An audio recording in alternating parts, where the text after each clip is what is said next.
December জুনের মধ্যে জাতীয় নির্বাচন, প্রধান উপদেষ্টার এমন বক্তব্য অস্পষ্ট বলে মন্তব্য করেছেন বিএনপি মহাসচিব মির্জা ফখরুল ইসলাম আলমগীর। নির্বাচনী রোডম্যাপ ঘোষণা না হলে সংকট কাটবে না বলেও মন্তব্য করেন তিনি।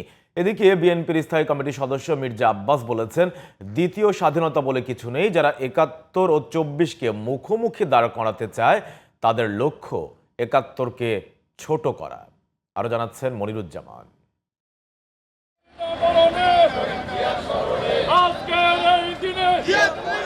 যার ঘোষণায় ১৯৭১ সালে মুক্তিপাগল বাঙালি পরাধীনতার শিকল ভেঙে লাল সবুজের বিজয় নিশানা ছিনিয়ে এনেছিল, মহান স্বাধীনতা দিবসে সেই ঘোষক জিয়াউর রহমানকে স্মরণ করছে পুরো দেশ। গত ১.৫ দশক আওয়ামী লীগ সরকার শেরেবাংলা নগরের যে এলাকা নিভৃত করে রেখেছিল, সেই মাজার যেন নেতাকর্মীদের পদচারণায় আবার প্রাণ ফিরে পেয়েছে। স্বাধীনতার ঘোষককে যারা খলনায়ক বানাতে চেয়েছিল, জনগণ তাদেরকেই আস্থা করে ফেলে দিয়ে জিয়াউর রহমানকে হৃদয়ের মণিকোঠায় জায়গা দিয়েছে, যার প্রমাণ দেখা যায় শেরেবাংলা নগরে। স্বাধীনতা পরবর্তী সময়ে দেশ যখন সংকটে পড়ে, তখন আবার জাহাজের ক্যাপ্টেনের মতো হাল ধরেন জিয়াউর রহমান। জাতীয়তাবাদী দল বিএনপি গঠনের মাধ্যমে প্রতিষ্ঠা করেন বহুদলীয় গণতন্ত্র। বুধবার সকালে মহান স্বাধীনতা দিবসে দলের প্রতিষ্ঠাতাকে শ্রদ্ধাভরে স্মরণ করেন সর্বস্তরের নেতাকর্মীরা। শ্রদ্ধা নিবেদন শেষে বিএনপি মহাসচিব মির্জা ফখরুল ইসলাম আলমগীর বলেন, শুধু ক্ষমতার জন্য নয়, দেশের চলমান সংকট মোকাবেলায় দ্রুত নির্বাচন চায় তার দল।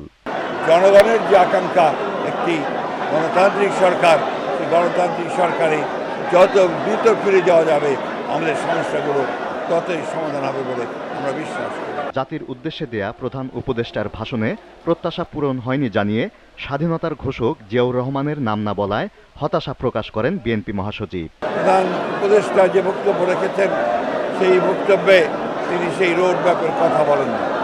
আমরা হতাশ হয়েছি যে তার বক্তব্যের মধ্যে তিনি স্বাধীনতার ঘোষক শহীদ প্রেসিডেন্ট জিয়া রহমান, বীর মুক্তিযোদ্ধা বীর উত্তমের নাম একবার উচ্চারণ করেন। অথচ এটাই ছিল ইতিহাস। আমরা আবারও চাই না আওয়ামী লীগ যে ইতিহাস বিকৃত করেছে, এখন আবার সেই ইতিহাস বিকৃত হোক। এর আগে ভোরে নেতাকর্মীদের নিয়ে সাভারে জাতীয় স্মৃতিসৌধে বীর শহীদদের প্রতি শ্রদ্ধা জানান বিএনপির স্থায়ী কমিটির সদস্য মির্জা আব্বাস।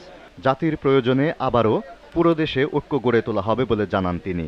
দলীয় আদর্শের ভিত্তিতে হয়তো আমরা আলাদা আলাদা কথা বলতেছি, বিভিন্ন রকম কথা বলতেছি, হতে পারে, কিন্তু যখন প্রয়োজন আসবে তখন কিন্তু বাংলাদেশের জনগণ এক হয়ে যাবে স্বাধীনতা সার্বভৌমত্বের সাথে।